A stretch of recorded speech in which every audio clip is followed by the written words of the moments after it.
Praise the Lord. இன்றைக்கான good news, நம்முடைய விசுவாசமே உலகத்தை ஜெயிக்கிற ஜெயம். கர்த்தராகிய இயேசு கிறிஸ்து இந்த உலகத்தில வாழ்ந்தபோது அவர் எல்லா விஷயத்திலையும் ஜெயித்தவராக, வென்றவராக காணப்பட்டார். மரணத்தை ஜெயித்தார், பாவத்தை ஜெயித்தார், தரித்திரத்தை ஜெயித்தார், சத்துருடைய கிரியைகள் ஒவ்வொன்றிலும் அவர் ஜெயித்தார், சோதனையை ஜெயித்தார். இந்த இயேசு இன்னைக்கு நம்மோடு கூட இருக்கிறார். இயேசு நம்மோடு கூட இருக்கும் பொழுது நாமும் இந்த உலகத்தை ஜெயிப்போம். முதலாவது உங்களுக்குள்ள விசுவாசம் இருக்க வேண்டும்.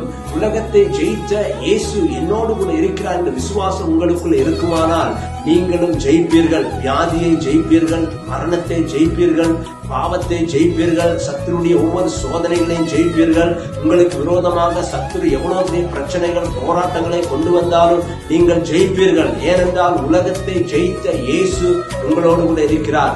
வாழ்க்கையில வருகிற கடினமான சூழ்நிலையிலும், நீங்கள் தோற்று போகிற அனுபவத்திலையும் உங்களுடைய தோல்வியை நீங்கள் விசுவாசிக்காதீர்கள். ஆமென். கடினமான சூழ்நிலையை நீங்கள் விசுவாசிக்காதீர்கள். தோல்வியிலையும் ஜெயத்தை தருகிற இயேசுவை பாருங்க. இயேசுவை நீங்க பார்ப்பீர்கள் என்றால் வெற்றி உங்களுடைய பக்கத்துல வரும்.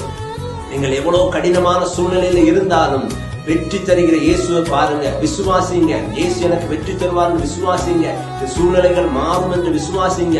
உடைய கடன் பிரச்சனை மாறும் என்று விசுவாசிங்க.